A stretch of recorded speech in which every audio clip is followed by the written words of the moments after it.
Hi everyone, welcome to Type Talks. Today we're here to talk about ENTP versus ENTJ, and we're going to look at the differences and similarities between these two types. Or they're going to verse in an epic battle off here. Who knows? We'll stay in tune to find out. So I'm going to have everyone introduce themselves to get started. And so, Brittany, would you like to tell us a little bit about you? Okay, I'm horrible at bios of any kind, but I'm Brittany, and I guess a fun fact would be that I'm running to Montreal at the end of October, so that's cool. All right, cool. By the way, I told people to share a cool fact about themselves at the beginning, and it might be a little cheesy, because they weren't sure what to add it in their beginning chat. So you're all gonna brace yourselves. And Barzan? Right. So my name is Barzan. I'm an ENTP. I'm not particularly versed on the MBTI, so I kind of want to lead with that, just as a caveat.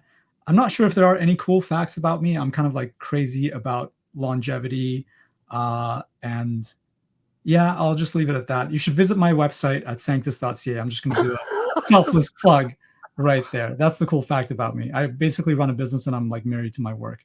So there you go. That's the cool fact. Yeah, Barzan is downplaying his familiarity with the Myers-Briggs. So everyone on this panel is actually a part of Boris's in-person Toronto Myers-Briggs meetup group. And so a lot of people here have been into this for years and know the cognitive functions really well. And so we'll lead it to Boris. Yeah, well, you took away the one thing I could think of, being very bad at improvisation. Yeah, name's Boris, ENTP. I run by not running a downtown MBTI meetup group. I just like to hang out with mostly fellow Ns, and they put up with me. And I also second Barzan's company. I can't fully officially endorse it till I get a few shares, but that's currently under discussion. For sure. Yeah, so longevity. You guys just want to live a long time because of Barzan's innovation. Obsession and yeah, we can get it's into the name it. Sanctus. Yes, yeah, we can get into it later. Boris is going to pick on me about that throughout this entire thing. Makes sense. And Jake? So I'm Jake. I'm an ENTJ. I can't really think of a fun fact. I'm sure there'll be plenty that kind of come out over the course of the next hour, but I'm a co-founder in an artificial intelligence startup, and that's pretty much me. We'll find out the rest, I'm sure. It'll unveil itself in time. It will. Are you real or are you your own avatar? Because that would be the best announcement if this wasn't you. I'm a hybrid. I'm actually working on a an AI agent project at the moment where we're going to be generating artificial voices to save people. No sampling allowed. I do not consent to any of my voice being sampled. Oh, if you don't have a choice, it's already done. I've got it plugged into OpenAI right now. Exactly. And so many of the ENTJs and ENTPs here are starting their own startups or other things like that. So, Abhishek, let's learn about you. Yep. Hi, my name's Abhishek, also ENTJ. In terms of a fun fact, I have the rare genetic ability to do this with my tongue. So I guess, yeah, that's something. I can do that as well, mate. I can do that one. I can do the 1-1. I can do the 2-1 as well. There's different ones. You can do 1, 2, competitive ENTJ. So competitive. This is an ENTJ thing. Sorry, bro. Oh shit. I'm sorry. Yeah, That's my entire identity. That's what I feel like you need another rare thing now. It's not. Yeah. It's not special anymore. Yeah. I don't know. Apart from that, I guess I really like traveling. I like backpacking. Recently, I did my first completely impromptu trip to Morocco. It was a lot of fun. Was that not traumatizing for an ENTJ? Because it's like, oh my god. I collected a lot of information. I knew everything I wanted, everything that was worth seeing, but then I didn't actually have a plan until I actually landed down. But yeah, that's fun. It's a fun way to test your ENTJ functions. TE, SE, sort of testing it in the moment. Exactly, yeah. And Abhishek likes to make businesses to make money too. Yeah. I like schemes, just small time stuff. It's just Yeah. small time fraud. Never mind. It's okay. Let's not talk about it. Opportunity. My lips are sealed for a price. Of course. Just He between likes me his and own share of AI projects. And Shiv? Hey, I'm Shivansh. You can call me Shiv. I'm an ENTJ 8.9 for those who know Enneagram. I'm a software engineer, and sorry to break the trend, I am not running any startups at the time. Fun fact about me, I started my first business at 13, which eventually evolved into a tech publishing house that I sold to India's biggest tech magazine before I moved over to Canada. And I'm going to move to New York eventually. I don't know if that's fun, but it's a cool fact about me. Yeah. Seems like you've already had a 5 to 10 year vision of your life, Shiv. 15. Yeah. I like the precision. Most ENTJ thing. 15.4. He rounded. Yeah, I achieved it in 10, but it was planned for 15. It's even better.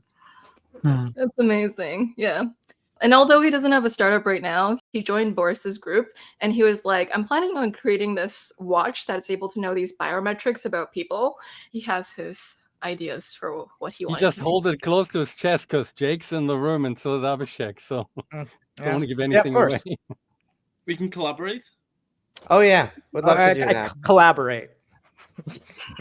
Yeah, this just turned into a recruiting platform, didn't it? It's like Survivor. You will collaborate till there's only 3 left, and then then I'm the only one here working in the UK market, so Oh, okay. We can split the world.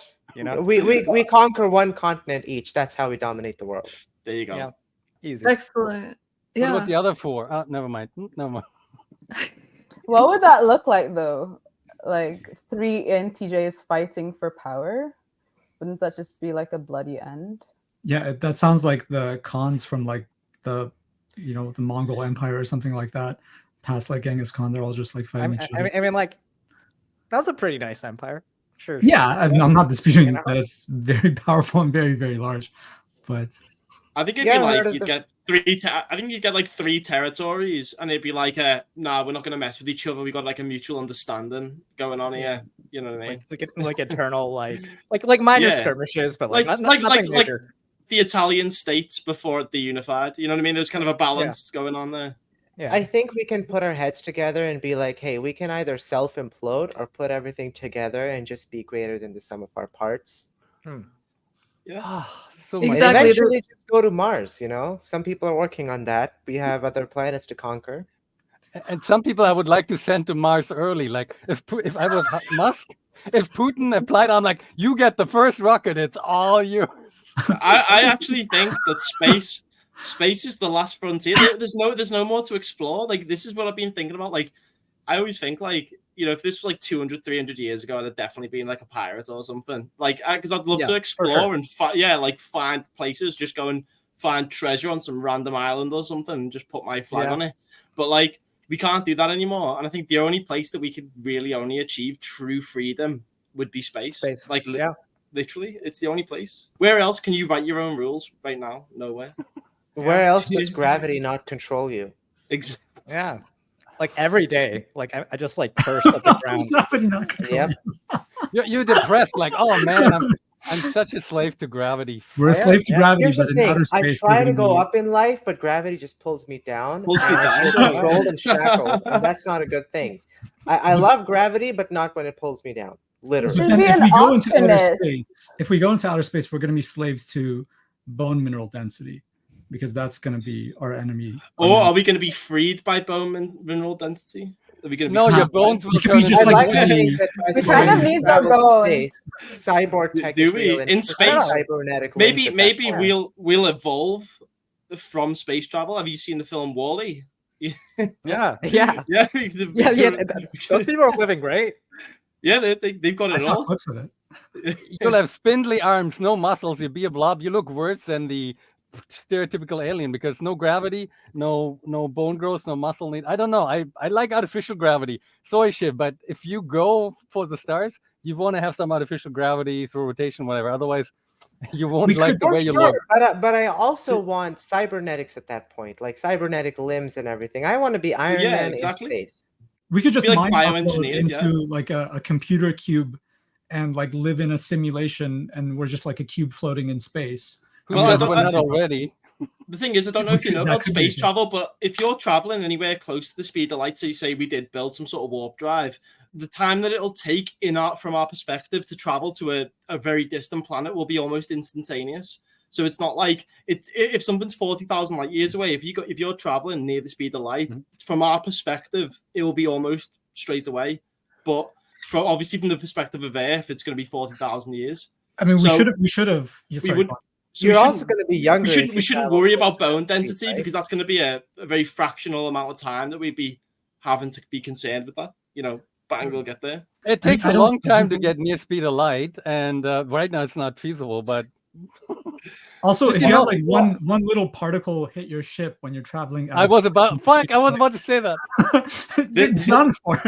The implied technology is force fields here. We got to imply there that you as go. well. Yeah. I think we're out of our depth here, and we should have had an INTP physicist come in here and tell us that we're all wrong. No, it's Yeah, still we got the extroverted version of Yeah, that. yeah. We got TI. It's details. My This God. is any dominant. There's get a force field TI on. is secondary. Yeah, Sort it out.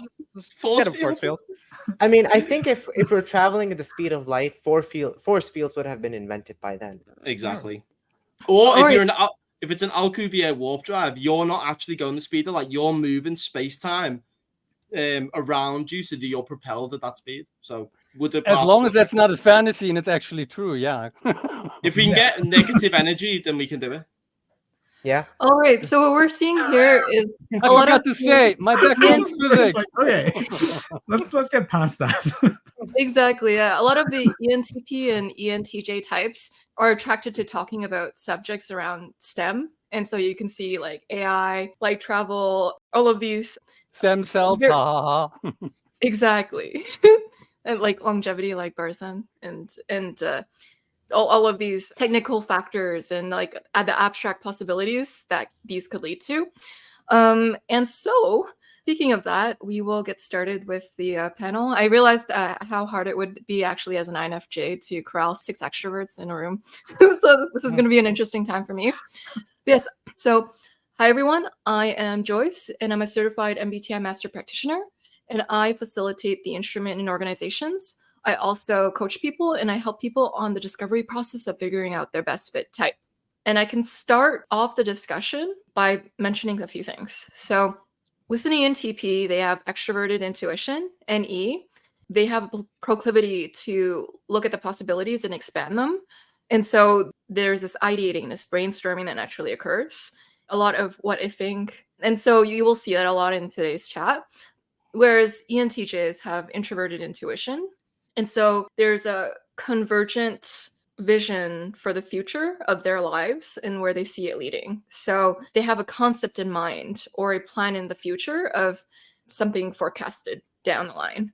So there's a little bit more of intentionality, purposefulness in the kind of direction that they naturally take in terms of following an idea to its end and seeing the implications that runs to. And something that you've seen in this conversation so far too is the extroverted thinking. So ENTJs have this function, and it's about getting things done. It's about effectiveness. It's about utilizing your resources to an ends. And it can manifest in the form of external goals, but it's really creating this external logical order around you. And so it's almost metricizing. It's noticing how things are impacting your return on investment. And it's the desire to min-max things, to make things happen in a way. Whereas the ENTPs have introverted thinking. And so you notice them picking out the particularities, seeing what doesn't make sense, taking the time it takes to contemplate the logical factors of something, and really being able to clean slice the logical principles of something. What we could talk about first is your relationship with holidays. And I know Jake wanted me to ask this, so here it is. And so how do you guys experience holidays? Basically, it was just a question. I think we were having a chat towards the end, and I just thought, I just asked the question to Joyce: do ENTJs generally enjoy holidays? Because, I don't know, I enjoy travel, but there has to be a purpose for it. I find that when I go on holiday, I get extremely bored, very quickly. if there's nothing to do, or what I perceive as nothing to do. Like, I don't know why I asked that question, but it was just to sort of figure out if there was something that was like a relatable area there, and if like other people saw it differently or the same, basically. Yeah, like when he's not feeling productive for a period of time, it's aching. Yeah, I mean, I think I definitely relate to that a lot. Every vacation, I try to travel somewhere, and like while I'm traveling, I'm seeing things, doing things, learning, trying to learn the language, stuff like that. It's a very active process. I don't think I could do a resort type vacation, for example. Like that would drive me crazy. There was only a single month in between graduating university and starting my first job, and like it was during the pandemic, so there wasn't anything I could really do during that 1 month. I had no idea how to process any of that. Like, just I was just staring at the ceiling, like what's my like deal here? Just this is just like the awkward transition period between like doing one thing and doing another thing, and like there's no like new skill that I could have learned or anything. Like it was just YouTube. Yeah, it was just YouTube. It's YouTube. Yeah, I think it's the same for me. Well, not completely. Firstly, I don't really take time off to travel. And anytime I do, I know holidays are supposed to be relaxing, but for me, it's about I want to explore as much as I can, and I also take it as a time to be a little more spontaneous. So instead of having, like, I would have a plan of exactly what I want to see, but if I encounter something exciting along the way, I try to incorporate it into my plan. So I try to explore as much as possible, push myself a little bit, so by the time I'm back from the vacation, I'm even more exhausted. But I find it worth it because it kind of exhilarates my senses. I've seen so much, get to know so much more. It really expands my brain. Yeah, it's something I also do very rarely because a lot of the travel I do is mostly for work. I usually don't take time to travel on my own. If I do, it's it's pricey, and I try to use my money for other things. Maybe at this point in my life, I'm more of a materialist, and trying to collect more things rather than spend it on experiences. Though I do predict I will reach that phase in about 2 years from now. And at that point, I have a bucket list of exactly how I want to be traveling and exploring on holiday. So just working towards my grand vacation to some magical place in the next 3 years. Yeah, I find if I'm slightly atypical, but I feel the last few years since COVID, my life has almost been, I feel like I live the life of an ENTJ due to circumstance, family, business, the stuff that happened there. But I also have sort of an antsiness where I have to second Jake. Some people said, oh, let's go on a cruise, or they went on a cruise. I think a cruise would drive me nuts. You're stuck on a boat. Yeah, you can do stuff, but I would really like, there's other things I can do, right? It's sort of too constrained. The vacations I've enjoyed is sort of a mixture between, hey, there's a cool place, but don't give me an agenda where at 12 o'clock we have to do this and we have to, I'm like, nah, right? So you want to have a couple of highlights as maybe spread throughout the week, and then you want to explore and do something crazy, right? But I feel I'm getting antsy if I had to say, I'm going to spend 1 week relaxing now. I'm going to go to the cottage. I'm like, oh man, I'm going to hate that after a day due to lack of new stimulation, but also the opportunity cost of other things I could think or play with. Too structured, oh man. I could be 90-year-old. I probably don't want to do a cruise. I don't know why, like, why is everyone jumping to like holiday equal travel, holiday equal cruise, holiday equal like holidays like day break where you can do whatever you want to do. So can't you just fill it? That's every day. That's every day. Can't you just fill it with whatever you want to fill it with? So, but yeah, I agree with Boris with stimulation. I need like I would go to a place where I have like really great conversations with people and I'm learning stuff over going and lying on a beach. Like this is like boring to me. I mean, I went to a beach last year and I snorkeled, which I'd never done before. So I was doing something novel. So that was fun. But yes, I cannot think about something more, oh my gosh, almost suffocating. Like what is there to, okay, I'm going to offend people. Oh gosh, I'm gonna get myself in trouble. Yeah, like what is there to do on a cruise ship? Like after a while, okay, like the first day, maybe you want a little bit of mental break, you drink, okay, if I was on a cruise ship and I found like some interesting, intriguing person that I could like, you know, like mess with the entire time or like learn about, that would be the highlight of the But cruise. why go to a cruise? You can just go to a random bar. Yeah, with I shitty don't have meetups. to. I don't have to. I don't have to, right? So I will not go to, yeah. Yeah, to me, holiday would be nice because I can get to choose all the nice things that I like, which probably would not be typical relaxation things, because that would be boring to me. So yes. Well, first of all, when you guys said holidays, I was a little bit confused because I thought maybe you were talking about things like Christmas or Thanksgiving or something like that. And I'm like, well, like I'm kind of oblivious to them. I don't particularly like always celebrate them. It's an on and off type of thing. With respect to like travel and so forth, you know, I'm trying to like do this whole grinding thing, and I want to be as productive as possible, but there's limits to that in terms of, Boris is laughing because he knows like I bring this up constantly every time we're No, because he said grinding, and I thought like not on you, working, and Boris. I'm kidding. I'm grinding kidding. at work. Oh. So yeah, basically, thanks for that. So basically, like I'm running at this limit where I'm like, okay, there's only so much work that I can do before it, like all my mental energy is drained, and I need to do something to, I don't know what kind of faces he's making in the background there. Before my energy is drained, then I have to go do something unrelated. So like while I'm in that mindset, I'm like, everyone's really enjoying themselves. Sorry, My hands are here. Boris set me off. It's his fault. I completely blame him. Go Yeah, ahead, everything is, this entire session, it's all on Boris. So basically I run into that limit, and like when I'm in that mindset, I just want to think about work. I'm like, I'm oblivious to how this might be affecting me, where I don't have balance. But at the same time, like I'm kind of like anxious both ways. When I'm working, I'm anxious that I'm not like socializing and whatnot, or not like going out or something. And then when I am out, I feel kind of guilty. I'm like, this could be productive time. But like, you know, if money was no object, and I didn't have all these other constraints and such, what I would absolutely love to do is just travel the world and learn about like world history and take it all in and see like the sights and sounds and like all the different artifacts, and learn all these like niche facts about the world that like people just kind of take for granted. And that's where all the juice is. I mean, other than just like, you know, recreation or whatever. But I guess that's what I would say about holidays. So what I'm hearing is that as extroverts, you want to be doing something stimulating. You guys also want a lot of mental stimulation as well, as I'm hearing the theme among the whole panel. With the ENTPs, I'm hearing more of the extroverted intuition needing something novel to spark their ideas in a way, or like even Brittany was talking about messing with someone, like as in just playing with them, like conversationally, like Messing around. Conversation. So all the low-hanging fruit, Boris. Really?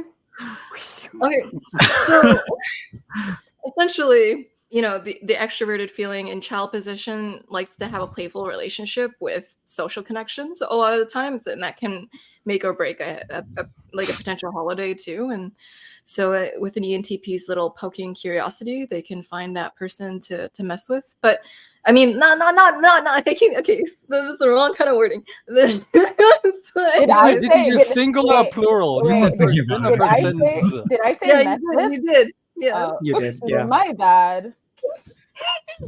Mess with, toy with them, play pranks. No, okay, that kind no. of thing. It's like, just like, okay, because to me, okay, if I think about the holiday, it's combining all my fun things. Like banter is something That I foot's really not enjoy. coming out of your mouth. It's okay. I thought we were going to be ENTP versus ENTJ, but it's actually ENTP. Yeah, no, that's a strategy with the ENTPs. You just gotta let them fight themselves. No, this is amazing. fun. This is fun. What are you talking We're about? bonding. We're bonding. Yeah. We're gonna take. Yeah, some watching time. yourself destruct Wow. is fun. But wait, okay, actually on the question of days, can I ask another day question? Joyce, is it allowed? Sure. Yes. Okay, birthdays. I'm so curious about this because so I suck at, first of all, remembering them. And then also my own birthday, I have a weird relationship with it. So yeah, I just wanted to find out what's like other people's thoughts. I'll go on first. on their own and on others, essentially. Okay, so I'll go first with this one. I have a birthday calendar. Everybody's birthday, when I learn about it, automatically it just goes there, and it's on notification. I don't know any of your birthdays. I don't commit, like I offload all of that onto a computer. No offense. I do this with everybody. And then with respect to my own birthday, like honestly, yeah, on some level I do care, but mostly I really don't care. I just kind of like want to get through life and, you know, go through whatever I have to get done that day. I'll spend time on my own, like celebrating or taking care of myself or whatever. But that's generally what I would say about that. Does it prompt like reflection for you? Like, does it make you stop for a minute or not really? Not at all. Okay. I'd like to go next. So I'm similar to Barzin in terms of I have a birthday calendar, and everyone I know, their birthday goes on there. Slight difference. I do remember birthdays of people who are very important to me. So I categorize people into how important they are to me. Can you define important by what metrics? I'm just trying to tease you. Yeah, there's an actual pie chart and diagrams on exactly what category. If you're interrupting, you go down on the list. Yes. Fun fact, people who are at the highest tier, I give them an actual printed card saying that they're like the most important people to me. And those birthdays I remember. I look forward to a card at the end of this year. Wait, don't interrupt me. You got to work for it, Boris. Wait, but like, aren't you just kind of outing yourself now? Aren't you going to cause some sort of internal, well, not internal, some sort of battle now between all of your acquaintances? Because now people know that. Like it was my birthday a couple of weeks ago. Where's my card? Okay, so the first criterion where is was my it takes card? me a while. It takes me a while to get to know people. I've had a total of less than 30 hours of interaction with you. It takes me over 100. He counts the hours. I love this. I gotta implement this in my life. This is like Abhishek, you're just not. I have a okay. PDF. Not good Oh enough. no. He Chip, I'm willing to actually find has Porter to pay you to potential. be my consultant. Potential. Yeah, you gotta have potential, right? You gotta identify potential in people and nurture it. That's the 8-wing 9 ENTJ style of leading people. But coming back to the birthday topic, for other people's birthdays, I do try to go out of my way to be the first one who wishes them and tell them what are some positive qualities that I've noticed in them and some positive changes that they've had on my life, because everyone has had those in some way or the other. Otherwise I wouldn't have them in my life. Oh, never mind. For my own birthday, firstly, I don't really celebrate too much. I do get a cheeseburger always. Usually I try to just be busy at work or something on my birthday. It's kind of anticlimactic because the two things that I'm most excited about when it comes to birthdays is presents and celebrating with friends. So presents, I usually buy when there are deals on tech going on, which is not at the time of my birthday. And then meeting with friends is something I try to do regularly, but also I'm more of a one-on-one kind of person instead of put everyone in the same room and have fun with everyone kind of person. So it never really pans out. One thing I do is I look at my birthday as like an annual release cycle for software updates. And it's so I reflect on what are some new improvements I've made in myself from past year, what I plan to do for the next year. And what I have been learning is don't look at it in terms of very narrow metrics, so not in terms of just career or finance or something. Like this past year, I did not do any career-related self-improvement, you could say, but I was working a lot on my own personality, introverted feeling as a function, and looking back at that this past month, I actually felt very good about some of the changes I had implemented. In terms of, I guess that's the biggest gift. It's like my best present was a new improved version of myself, and now I'm looking forward to next year's improvement. Yeah, kind of beating Apple with how much I innovate in terms of yearly improvements, but yeah. Not hard. Their iPhone now is just it's not a revolution. It's just I actually like what Apple does, but that I guess that's for another time. I like CD on your life, mate, isn't it? Tech has inspired me in so many ways. It's yeah, I just keep looking at it. Like this whole AI thing came up with consumer tech recently, and it's just, all of a sudden everyone's talking about AI, which is like a whole new context for people. So in the same lines, I was looking at what's a new context for me, and maybe it's my interpersonal relations, because I've never worked on those actively in the past up until last year. And I'm happy with where I got. Like all of you are here, so I guess it's working. Yeah, the context is like we're all Shiv's friends. But what's yeah. important though is where do I rank? This is what I want to know. Tell me to my face. Yeah, like show the tier list, you know. I'm probably like 5 or something. He has like one of those From things the where you have bottom, to he hit counts mallet and upwards. you hit it hard enough. Maybe in 5 years I'll qualify for a card. Who knows? But then we'll say, Yeah. who's Shiv? Who's Shiv? I'm just kidding. But I Well, actually you know, really TV like this. will tell you who I am one day. Ooh. I do like this about ENTJs where they like have a system even for people, whereas like I definitely don't. And I feel like there's something to it. I don't know if there's like a wisdom to it or something. It's like I could probably be a lot more effective if I implemented something like this as like even if it doesn't like come naturally to me, maybe. I don't know. I feel like I should be hiring Shiv to like I should be paying him for like personal coaching and consulting. I wouldn't say I've got like any sort of like actual like system for that in particular with birthdays. That's all. I mean, I don't care about my birthday at all. I mean, literally zero. I don't care one bit. I mean, I know it sounds pretty heavy, but it is what it is. And I care deeply about other people's birthdays. I just have to be reminded like 3 days before that it's their birthday. Otherwise, I've completely forgotten. Like, I mean, or I'll know that it's their birthday, but I'll be so busy in something else that it's like, by the way, in like 3 days it's their birthday, and I'm like, yeah, go and get them something really nice. Do you know what I mean? Prefer giving a lot more than I do receiving. I don't at all care when it's my birthday one bit. See, this is how you guys are very opposite to ESFJs and ISFJs. Like the SF in you is very not strong in both ENTPs and ENTJs. Because they ate in their letter combo, right? Well, Like, wait, what would they be doing that we are not doing? I would Like- strongly benefit from a system. I think actually, you know, I actually am quite a little bit sort of jealous of Shiv's system, like, and I kind of want to copy and paste it over if you can send it. But like, I just the birthday priority, like how I would prioritize that in my life, it's quite low. It's just an arbitrary thing for me, and I know it's something that.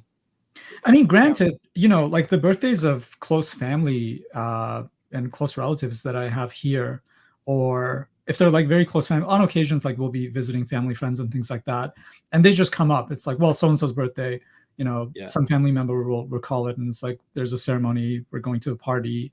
Oh, we get them some flowers and we get them a present on the way there.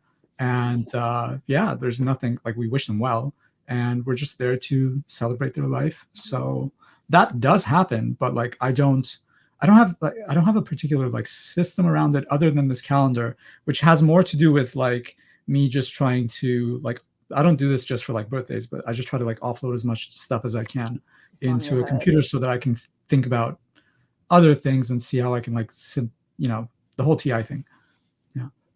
The reason like I brought it up is because actually I think it's just recently, maybe a year or two now, I've always known the importance of it, but I'm really bad at remembering it. So yeah, I got on the whole calendar thing. So everyone who's a contact on my phone, it goes into my calendar, yada yada.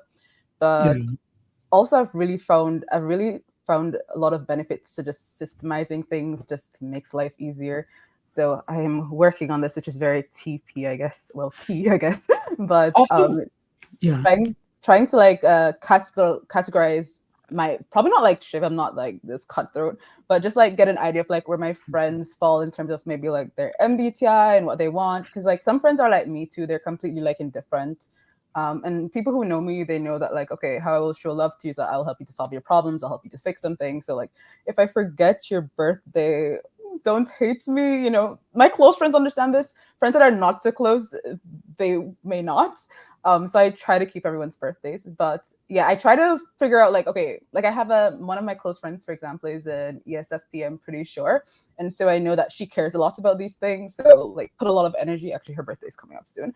Put a lot of things, you know, into celebrating with her because I know she cares. Friends that I know don't care as much, you know, just send a birthday message or something. But yeah, I think of late, maybe this is FE developing, I don't know. I'm realizing that a lot of things are important to people. So I need to make it important to me if they're close to me, even if I personally am not super, like, I don't really get it. Yeah, because honestly, on my birthday, this sounds so bad to say, but it's okay. This sounds horrible to say. I really appreciate all the well wishes, and I'm so thankful for them. It means so much to me. But sometimes it's almost, it's almost like an emotional burden. And I really appreciate it. I'm really happy, you know, but it's like, okay, now I sometimes hide away from the messages. So I don't know if, but I think I have an aunt in my family and I think she's SF. So she reminds everybody of everyone's birthday, like day before, day off. So we're all reminded either way. I actually relate to the whole emotional burden thing because, like, for example, I'm pretty minimalist, and like when I need something, I buy it, and whenever my birthday comes around, I almost feel a pressure to like stop buying things I need for like a month or two in advance, just so I can tell people like, oh, you know, like when you're buying a gift for me, you know, like buy me this book, like buy me this cookware or stuff like that. And it's like, I guess the way I've always seen birthdays or pretty much any, like, I guess, cultural day of any sort of significance is like human beings just sort of crave, like probably a lot of SFs, but like the rest of us too, to some lesser degree, just crave some degree of connection. And we just come up with random excuses for getting drunk together or like just doing stuff together for whatever reasons, whether it be just the fact that the Earth just happens to be in the same place as where, like, relative to the sun as where you were born, or like the day your country was founded or whatever. It's just I feel like it's just all excuses for people to just have these social events at a somewhat frequent, regular intervals. Yeah, so what you're seeing from this chat is if you subscribe to the 8 function model, both ENTPs and ENTJs are bad at FI and SI to certain extents. So you notice an out of touchness with like emotional sentiments at times, or they had to work on it throughout life. Like for Shiv, he values his FI, but it's something that he had to learn to value more as he grew older. And with SI, it's like not really valuing what the past has had to hold as traditions. Like even birthdays is an example, but even like I think we had a conversation about rules and how both of these types don't really care for irrelevant rules. And so the SI and FI are very weak for these types, but the NE and TE are actually both strong for both these types. And I know this sounds confusing for people who do the 4 function model, but if you like the 8 function model, ENTPs have extroverted thinking as their 6 function, so they can develop extroverted thinking if they would want to, like as they live life. Like you see Barzan as a business owner, and as a business owner or as a startup, I don't know what you would particularly. This is a gauntlet. It's a journey. So that's why I make these faces. But go on. Yeah, exactly. And so he wants to adopt Shiv's extroverted thinking tools. So there is a desire for ENTPs to incorporate TE in their life too. Whereas ENTJs can do a bit of NT banter. Like you see, like both of these types are just talking to each other and passing it back and forth. The ENTPs are doing it a little faster and messing with each other, like kind of like joking and passing comments and then teasing each other and insults. Thanks, Joyce, for not asking me about my birthday. It's okay. That's fine. How's your birthday, Boris? Thought you never asked. No, the experiences, I totally second it. It's really, and something that Brittany does ring a bell. If people are important to me, I care about their birthdays. So it's really adapting to what their needs are. What birthdays do sometimes, though, they're an opportunity for reflection on your relationship with that person or to appreciate them. As far as my own concerned, I might be traumatized because my birthday is at a time around Christmas where ever since I was a kid, it was not only a Christmas, New Year's Eve, but 3 family birthdays and all that crammed, 4 family birthdays, including my nephew. So I dislike Christmas and holidays and birthdays. But the thing about birthdays also is, once at my 25th birthday, my then fresh ex-girlfriend actually threw a great surprise party. She violated my trust, went through my address book and invited 20 people, which was really, really nice. But maybe I was traumatized because I ended up being at a karaoke bar and they suckered me into singing the German song Edelweiss. I don't know if you have any idea what that is. It's a freaking Bavarian. Long story short, my own birthdays, if I avoid you guys, it's nothing personal. I like to, it's sort of a moment of silence. I go away and I often do shit by myself or do shit disturbing. Like I might go to a weird meetup, or I go to I salsa dance. I used to more frequently. I go to a place, I'm like, how many strangers can I kiss today? Like I do something really weird or just engage, whatever.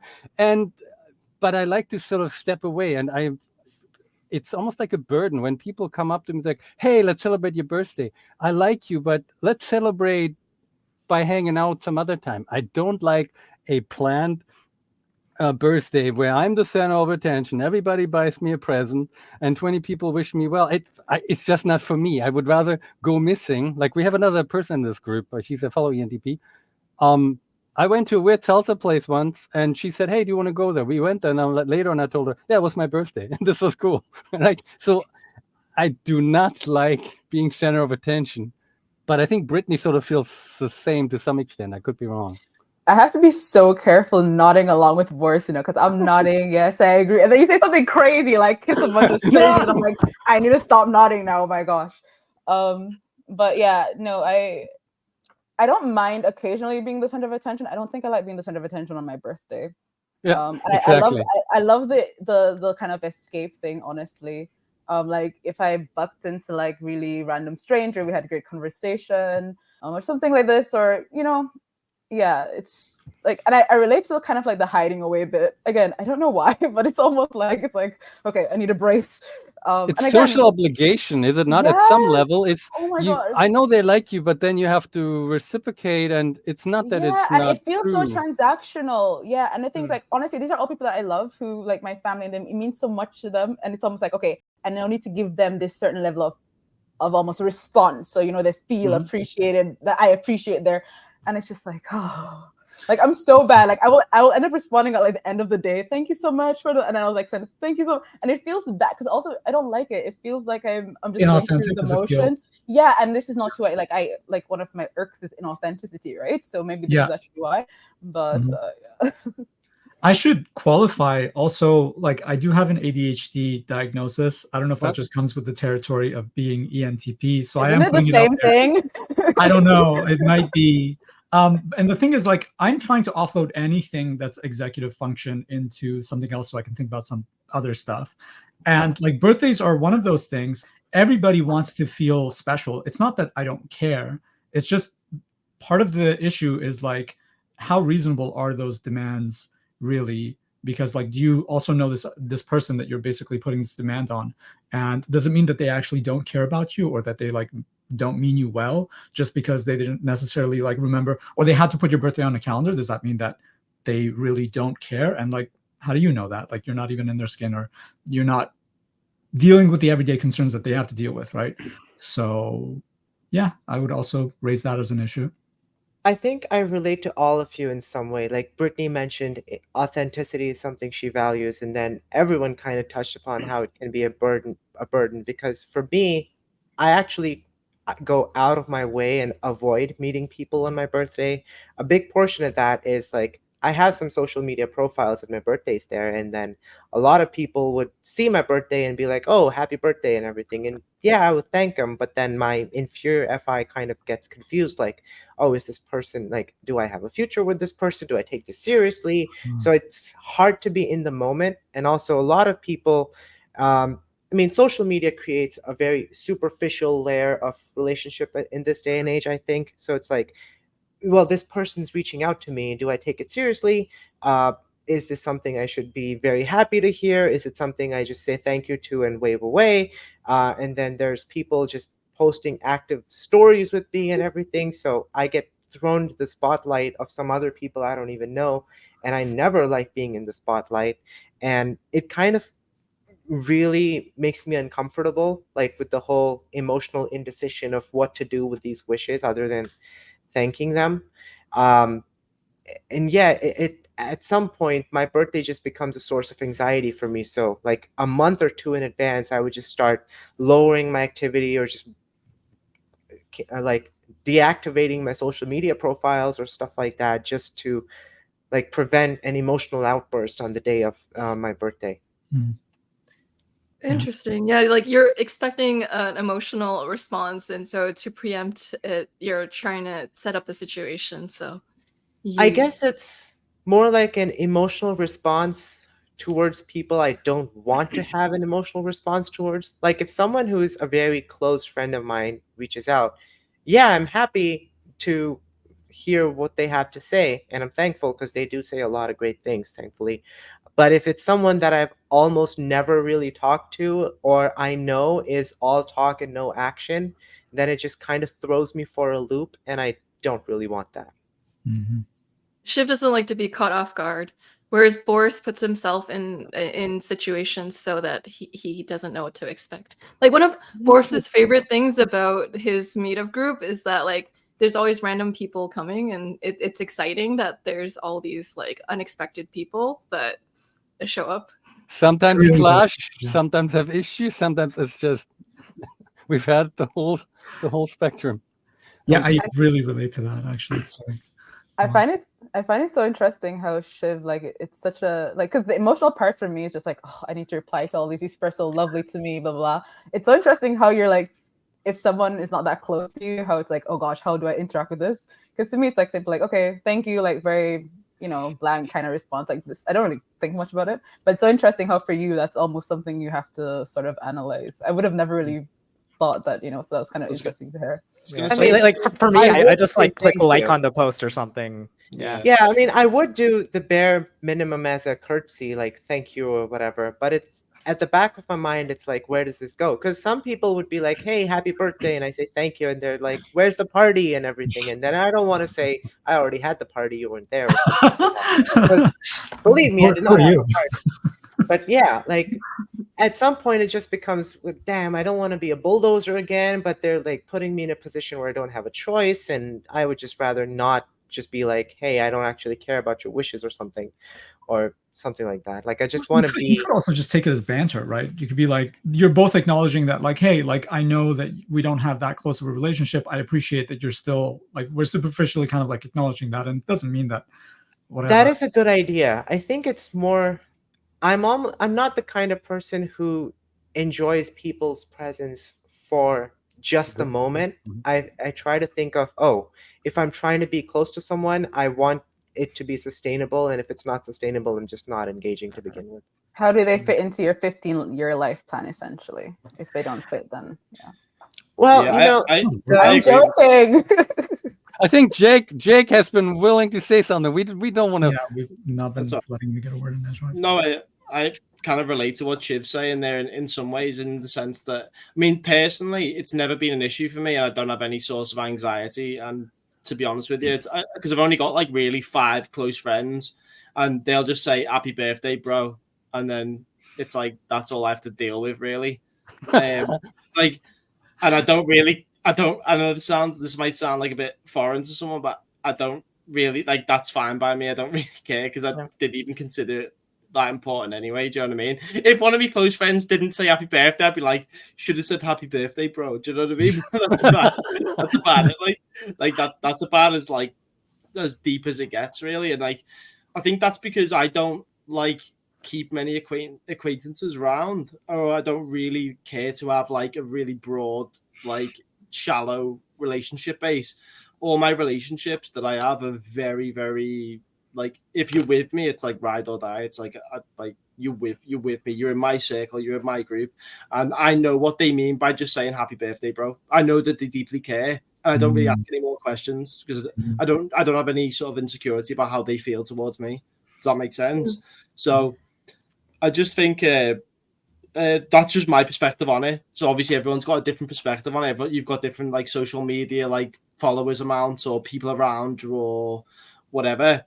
It just, from my angle, it's just like I try and keep everything really tight anyway. And anyone on the outside, to me, I don't care anyway. I've got a whole family of SJs, and like if they were more involved in my life, they'd probably be like, you know, all over my birthday. I get cards from them. I don't send them cards back. I don't care, but they still send me cards. But like, yeah, I don't know. I get that. I mean, for me, it's for those who are close to me. Yeah, I care about, like, if they are saying nice things, I care. If it's the acquaintances or something, I kind of don't. But then it's a more pressure on me to not let them feel that I don't care, and then that takes a lot of effort on my part, and that's just extra work. I think the way I deal with that, though, is like almost just kind of ignoring the care aspect of it, if that makes sense. I know that sounds really bad. I don't mean it in that way, but like, I don't care enough. Sorry. Yeah, and so Yeah. you'll see here Yeah. that like the ENTJs can sometimes look a little bit introverted for that reason. And so during Boris's meetup group, Shiv and Abhishek, when they tell people they're ENTJs, there's an ENFP who's like, "What? You guys are extroverts? No way!" And they have to clarify. I lead with extroverted thinking. I am an extrovert. I just don't always seem that way to other That's really people. interesting. That I've actually been noticing that in life as well. It's like I can be completely silent, but the second someone like just even the second the conversation's engaged, it's like I'm in the mode. I'm talking about it. I'm like, what's your problem? Can we talk this out? Can we fix this? Like, is there something we can do? And then I'll talk to them about I can have an opinion on anything. Like you can literally ask me any question. I'll have an opinion on it. You know, and that's where like I think that extroverted thinking really comes out. Is that like I think I mentioned this, we hate I don't know. It's like it's got to be something, and if it doesn't work, we'll figure it out. Does that make sense? So from that angle, it's like I just think that's how extroverted thinking works, and it doesn't necessarily mean that you're a really social person. It just means that your priority is to solve problems in the world, or to think of a system for someone, or to help someone with a actual problem. Does that make sense? Not an emotional problem necessarily, but an actual Yeah. problem. Yeah. Yeah, think like we I just read have different somewhere- roles to play. Yeah, go ahead. I think I read somewhere that the ENTJ extroversion is more task-based and task-oriented than people-oriented. So it's like if I know that I need to be extroverted in order to achieve something, it's second nature to me. Like I would be quiet and then everyone in the room has a problem or they want to achieve something and I'm instantly just taking charge of everything and Straight collaborating with everyone. Yeah, right away. And then it's like when there's no specific context, when it's just, oh, you're here, maybe engage with people, get to know them, I kind of shut down. So I'm never the one to initiate a conversation. Like I can reciprocate, but I don't see a reason to ever initiate one unless it's towards achieving something. Like only recently I've been trying to like learn how to initiate, and like I do think it's a valuable skill to have, but I do think it's still like for us it probably needs to be a goal. Like I'm gonna try to talk to people. Like it's a You know what could help objective. with that, Abhishek? Honestly, right? I remember when I was like 17 years old, I read the book called How to Win Friends and Influence People, right? I haven't read it yet, but I just bought it actually the other day. The funny because like I literally I was Great having this thing. problem. Because I was having this problem in like when I was in like sixth form, which I think in America's like high school, or I'd be like I don't know, I was like 16, and like I was having this problem where I just felt really like sort of introverted, or no one understood me, or like I was too like I couldn't connect with people on like that emotional level, and I was just like, what is wrong with me? Do you know what I mean? So I got this book, and I was doing loads of like self-study. I went into this entire like sort of meditative learning state, and like I got that book, and it just really highlighted like how to connect with people, like how like make it about them, not you. So like don't be afraid to ask someone like, how's your day? Because in the back of your mind, you're still going to be thinking like, this is kind of pointless. But once you get into the rhythm of it, you can actually like really like understand people more or connect with them more. And if you just remove yourself as like a sort of focal point from that angle and just sort of focus on the other person for that entire like dialogue, you will build way more connections. It's insane how it works. So to piggyback on something that Jake said, he said that he has an opinion on everything. And that is a very extroverted thinking thing. I find the ENTP way is saying it depends for a lot of things.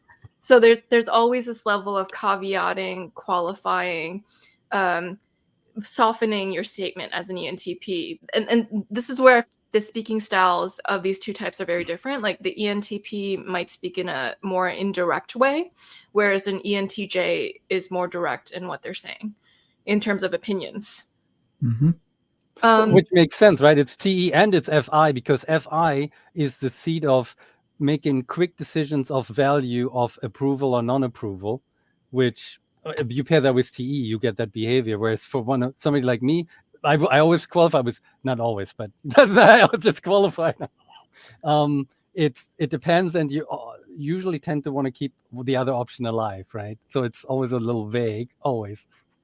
Also, I actually think I do believe on a fundamental level that like all truth is provisional, and this seems to be something that I'm actually observing. Like the more I try to learn about life, the universe, people, so forth, everybody has like there's a lot of people out there, and I identify them as like FI users or something like that, where they have like very strong internal values, and to them that's real, and everybody else is wrong. But it's like, you know, when they conflict, it's like, well, you could be valid within the context of your own experience, and somebody could be valid within the context of their experience. But just because you clash doesn't mean like one is objectively true and the other one is not. So like that makes it really hard for me to say that, you know, it really does depend. It really does feel at least like they're provisional. I think in the context of like TE though, like we're trying to get to a point, the bottom line as fast as possible. So we will have a very strong opinion about one thing at that time. And to us, that's very real at that one time. And we're perfectly okay with it being wrong in another context. It's just that we're only caring about the context that we're looking at right now. Does that make sense? Yeah, and I think actually that has some sort of like explanatory power about why ENTJs are, broadly speaking, maybe more effective than ENTPs, because at least I know in my case, like I spend a lot more time second guessing myself, whereas stereotypically in my head, ENTJs achieve a lot more because it just seems like they know what they want, even though at the same time, sometimes I feel like they might have blind spots. So, oh mate, we got loads of problems, bro. Oh yeah. It's most effective as at what? Like you should like it's qualify, in that, right? like exactly like most effective point blank. Okay, I'd say it's effective in that like reality probably has an action bias. Like you see a ton of stupid people in charge, right? Like they probably get in charge because they have a blind confidence in themselves and they just do stuff without the thought of whether what they're doing is actually effective or not. So I mean, like, yeah, obviously it would be better if it were effective, but to a certain degree you can just achieve a decent amount just by being out there, being the guy doing things, because everyone else is just not doing that. So you can just naturally sort of slink into and it can also be, it could be a massive problem as well if you're wrong in the ENTJs leading a team and they're wrong and they're really dogmatic on their position.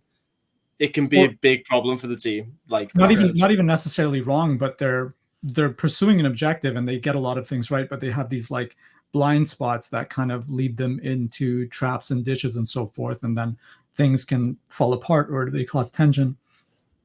I think that might be something that maybe ENTJs go through. Yeah, I think it's something I used to, and that's why the people I hold important, they have this position in my life where if I have a vision that I want to implement, I try to run it through them because I know that they have this quality of seeing things that I can't, for example. So I have some INFJs in my life, some INTPs who are able to point out things that I have definitely missed. And once I have their input, it kind of makes my vision more holistic. And I think a healthy level of NI helps with that. Like before just jumping into something, sit back and get a bigger view of the whole picture and understand it from more angles. And then when you go after it, it's more holistic. Sounds good.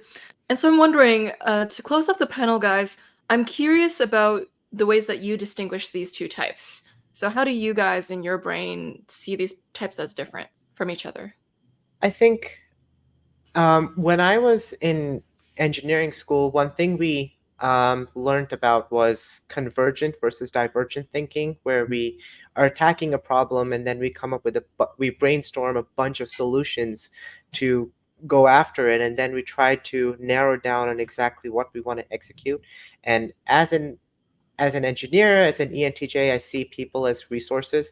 I'm not talking about using people, but it's more like every type has its own place and they have their own qualities, which can be strengths. So in those lines, I think ENTPs, with their whole capacity to brainstorm, they like at the divergent thinking phase of trying to achieve something, they are able to come up with a myriad of solutions. And then my place as an ENTJ is to like let them do their thing and empower them to come up with a bunch of ideas, and then we can like narrow down on what works best in the moment and just execute it. And I mean, the contribution of ENTPs, bulbs, for example, is around us. One of my most One of my role models, Iron Man, is also an ENTP, so it's definitely a type that I like look up to in some cases, and also from my in-person interactions with a bunch of ENTPs, their FE skills, like their ability to socialize, is something that I really value and I kind of want to learn. Kind of, not really, because I don't want like a whole plethora of people. You don't want coming the in. burden. Yeah, I mean, I try to be Good. selective, right? I think with FE, because ENTPs do have it in their third slot and they're actually good with it, they can quickly make connections and they go after it. I tend to think more about whether I want to make a connection before I start working on that end, but it's still a skill I would want to learn from an ENTP. Now, in an unhealthy state, when it becomes just debating for the sake of debating, which thankfully I haven't experienced. Stereotype. I This disagree. is Yeah. such a Vehemently. stereotype that No, I don't know. push me. Yeah. I've only experienced that once on Reddit, so I'm guessing it's someone who was mistyped and just trying very hard to assert themselves as an ENTP. I've yet to see it in real life, so thankfully haven't experienced that. But yeah, it's a cool type. You guys are cool. You guys are cool too. Thank you. I would just love to identify the fact that he put us in a hierarchy below him, because he's like, how can I Of use course, these that comes ENTPs second for nature. my yes, Anyway. I noticed it, you know? Wow. Okay, this Every- might go to how Joyce said, We I love don't you. know how I come off, because I don't mean to put you below you, but I mean below How me. can I 'cause use I don't these see it that way. ENTPs to dominate the world? It's okay. No, you Hey, can't. I don't mind if you do that. I just want to see what you achieve with it. Like I'm all for it. If you want to be king and you want to wear the robe and the crown, go for it. But I want Yeah. to see what you do with it. I I'd mean, rather Every be the ENTJ supporting council. actor. Sorry. You're on the council, but you don't have the rank of master. I'm perfectly fine with being the court jester, but I want to see what you actually achieve in your empire. Let's go. I love You I will love be recruited. ENTJs.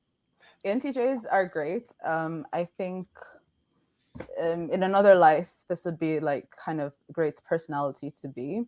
I do think ENTPs bring a bit more flavor, which I really do enjoy. But ironically, like maybe not ironically, I really love systems. I love order. I aspire to order. I aspire to like I the way I describe it, for example, I have a quite rigid morning routine. I was telling Boris how I got up early. He's like, oh, gasping, and a very rigid night routine, just so that I can have like the I flow. can give and you a the- wake-up call when I go to sleep at 5 Oh, o'clock. no, Hey, I'm done for the day. Good morning. I've been working on my SI, so I have to be out of bed by before 5. So I have a 4:57 alarm. It's kind of crazy. Anyways, I'll be up there tonight, so that's good. But yeah, so I find ways to kind of like almost adopt some of the rigidity on the external, so I can have like I can allow my ideas to flow and I can actually work and get stuff done. But I think when I think about ENTJs, I think efficient, I think fast. And I think when I think about ENTPs, sometimes we hit a lot of things, are a bit slower, but when we do hit, we soar. But it's just that I think sometimes action is best because you learn from action. So sometimes I guess with TEI, we take a bit longer to act. And so say the amount of time we took, oh, which option should I choose? If we had done bam, bam, bam, we'd have already probably acquired a lot more information. Mm-hmm. So yeah, that's what I think. I like surrounding myself with them. So for example, like I have like a group remote friends that I work with, and a bunch of them are ENTJs, and it's kind of a little bit of strategy to surround myself with them because I'm super productive. So yeah, I have no problems, and I think that I can banter with them. They're like another type that I can banter with, so I like this as well. Yeah, I like how you guys were joking about like ENTJs using ENTPs to pick the best idea and then make it effective, and then the ENTPs are like, I wish I could use an ENTJ to like give me order in my life. Yeah. Well, I'm kind of okay. I hope none of my friends see this, but like I love them. They're my They friends, will. but like I'm kind of because I surround myself with them. They're great. I like ENTPs are machine guns and ENTJs are sniper rifles. Yeah, That's a beautiful way to put it. Or more like rangefinders. Maybe we're rangefinders, and then ENTJs are the sniper rifles. I would think strikes. of ENTPs as shotguns. Or we could be the drone Okay. that you abuse. Yeah. I feel like simplified. I'm just kidding. Drones are snipers, man. Like just That's what I'm saying. It's and again, not just for fun. Yeah, the ENTPs start popcorning ideas. Yeah, Oh, I but had a like similar to what Brittany was saying, I think I've also tried to emulate certain aspects of ENTPs. For example, like I traveled with one for a little while, and I definitely was doing more of the navigating, the day-to-day plans, the big picture type stuff. Somebody's got to do it. That's what you guys are good for. I mean, yeah, he Yeah, wasn't gonna do it, literally, yeah. but in terms of like finding restaurants or like talking to people, making genuine connections, making friends at the hostels, like finding cool things to do with those people, like the ENTP just had an ability to do that sort of stuff that I could just not replicate. And I've been attempting it a little bit and like with varying degrees of success, but like it just comes very naturally to you guys, that sort of third slot FE, the like the actual genuine desire to connect with people and like the opportunities that lead to, like I really appreciate and can like want it in my own life. Well, you sort of trade off if you're basically putting people and saying like this person's going to be useful for this and that person's going to be useful for that and they're not going to be good for this and that. You're kind of like writing people's fate for them, and I think they can sort of like sense that.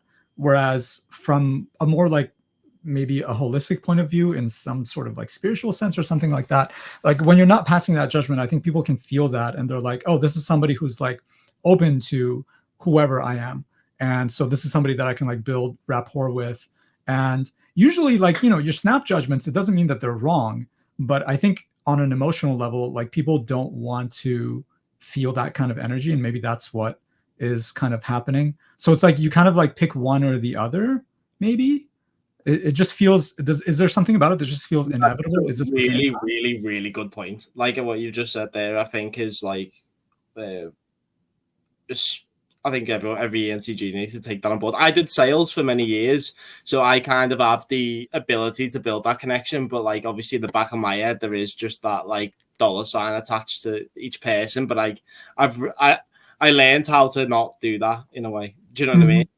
Yeah. But what you're saying holds a lot of weight. I really or at least not get caught, right? Because if you're using TE, you're not using FE. Is what it is. It's like a trade-off, right? It's like a switch, like an on and off switch. You can only really use one at a time, can't you? Yeah. Yeah, ENTPs are more natural with that connection. ENTJs have more calculus in their social interactions, for sure. Yeah, and I think people can definitely have told me in the past that they can tell when I don't like someone, or like I just don't see a point in someone. Like they're just straight away. What's the point of you? Like why? Yeah, why do you exist? Like what purpose do you serve? Told that like if you don't like me, don't tell me you don't like me. And, I don't care, bro. I'll tell you don't like me. Yeah. Tell me I don't care. Yeah, like please tell me. Masochism. Joyce, I feel like this is my FE. So like subconsciously, all this time we're talking, I'm like looking at the time. I'm like, oh, I wonder if Joyce is like we're going way over time. Like, but she can she, cut like, it. she doesn't want to interrupt. We're just getting started. Like I'm subconsciously just like, it's 1 a.m. Yeah, get a bottle of whiskey out. Yeah, we haven't broke out the booze yet. Yeah, I haven't had my 10-minute monologue, because what I wanted to say is kind of, I agree with most of the things that were said here, but I find I personally have a special relationship with NTJs in general, because like at least in a work or getting things done or casual, really low maintenance friendship, they've been among the best that I've encountered.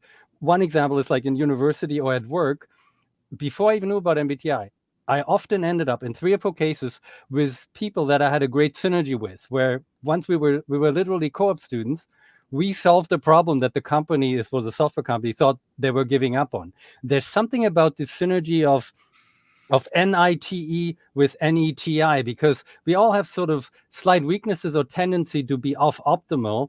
But the INTJs, 3 of which I've worked with, they can sort of get me out of the bubble of wanting to defer for too long and to act faster. But in the opposite, sometimes they go down a rabbit hole, they might get stuck. And I'm like, hey, you know what? We got 15 options. What's the problem? So I do love that synergy. And in a work context, I normally identify the INTJs and ENTJs very quickly. And some ENTJs in a corporate sense, like I'm self-employed software engineer, but they can be intimidating, but I do like them because they will hear me out.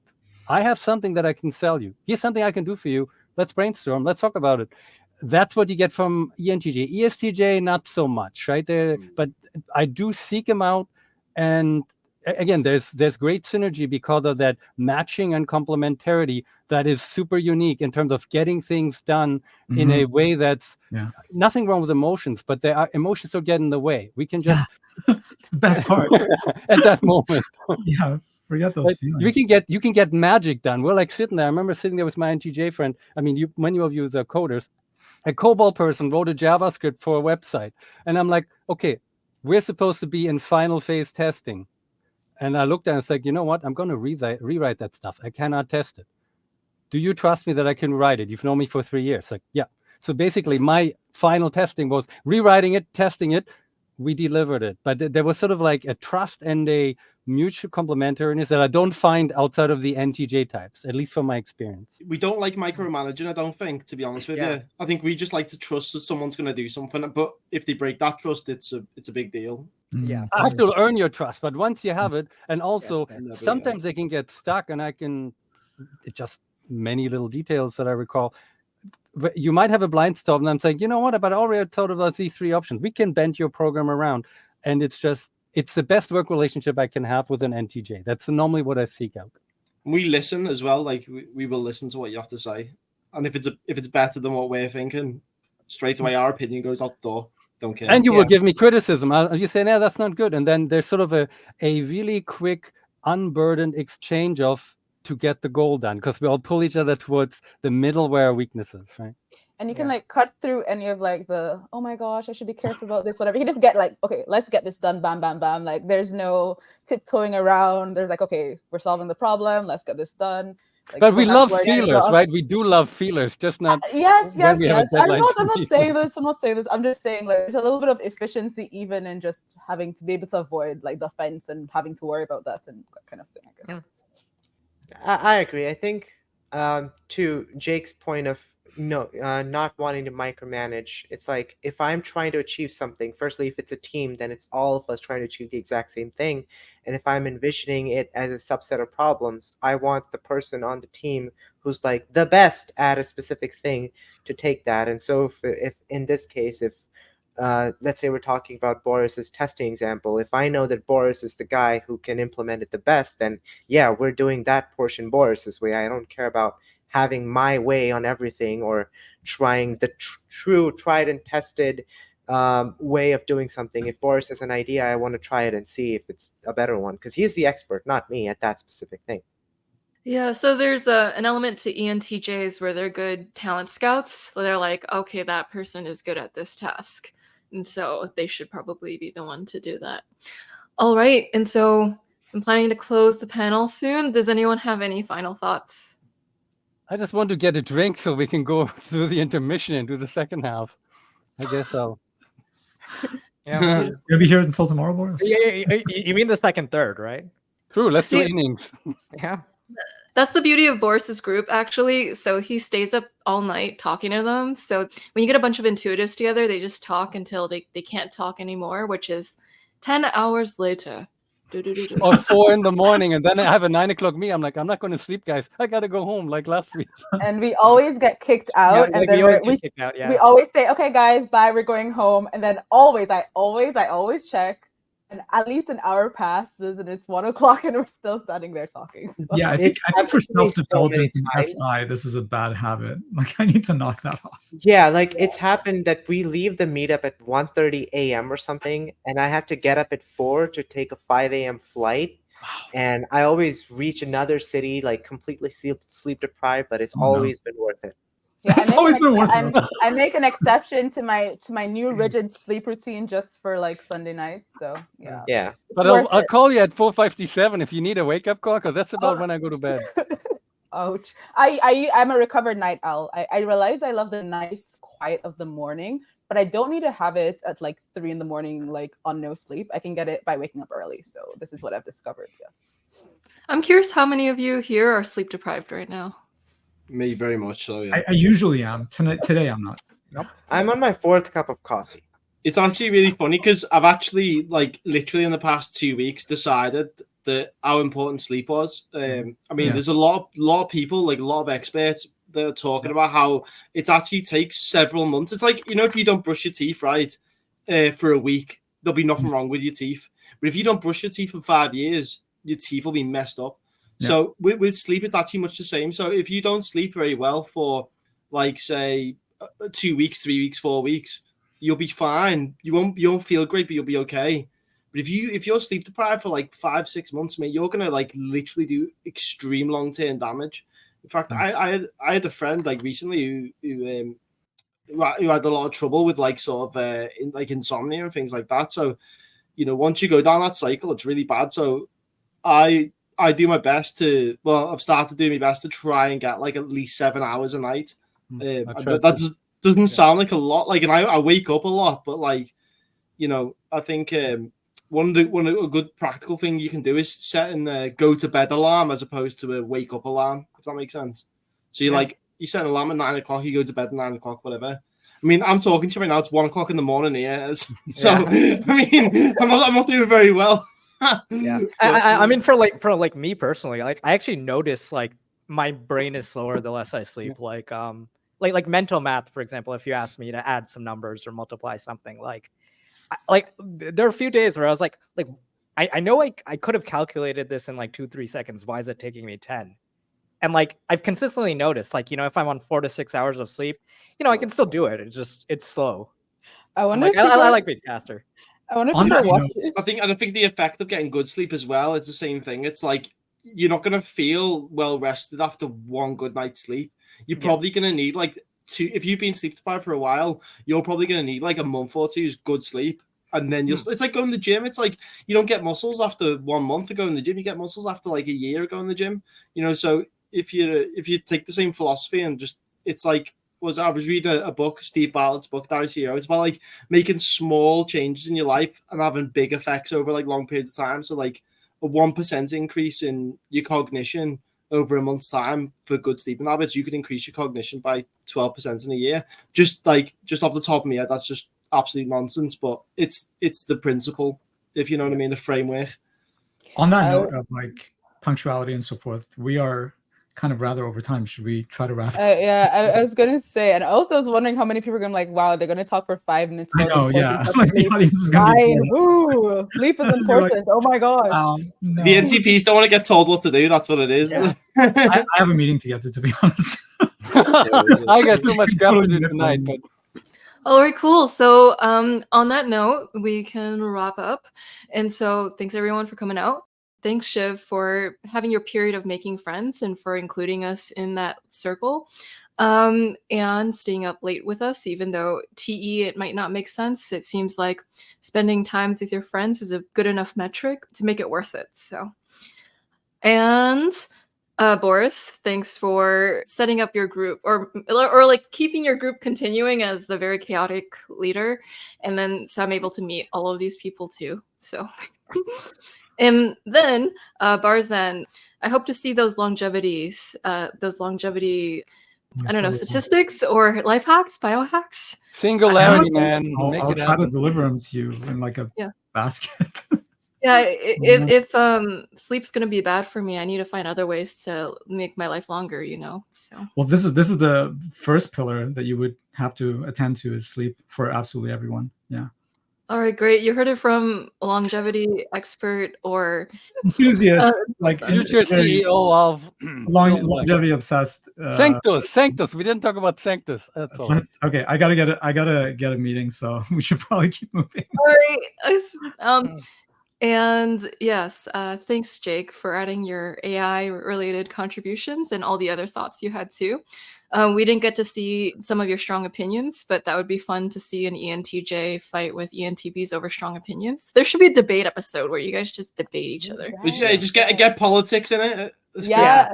Just say Andrew. Just say Andrew Tate and just let a grenade just But explode. actually, no, I will just then debate what you think that I wouldn't debate just to get on like your. Just say something controversial.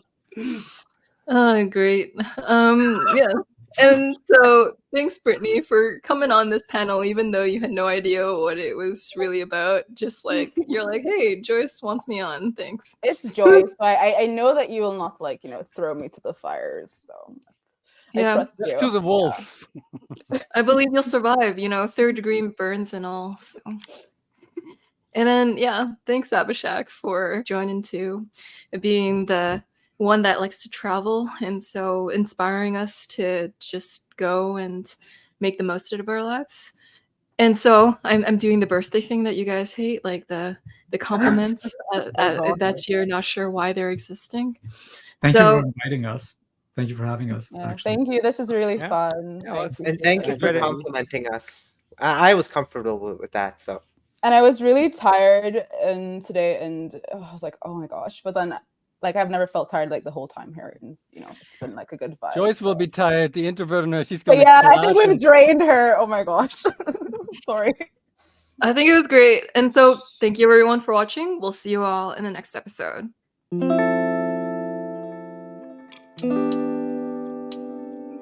Thank you.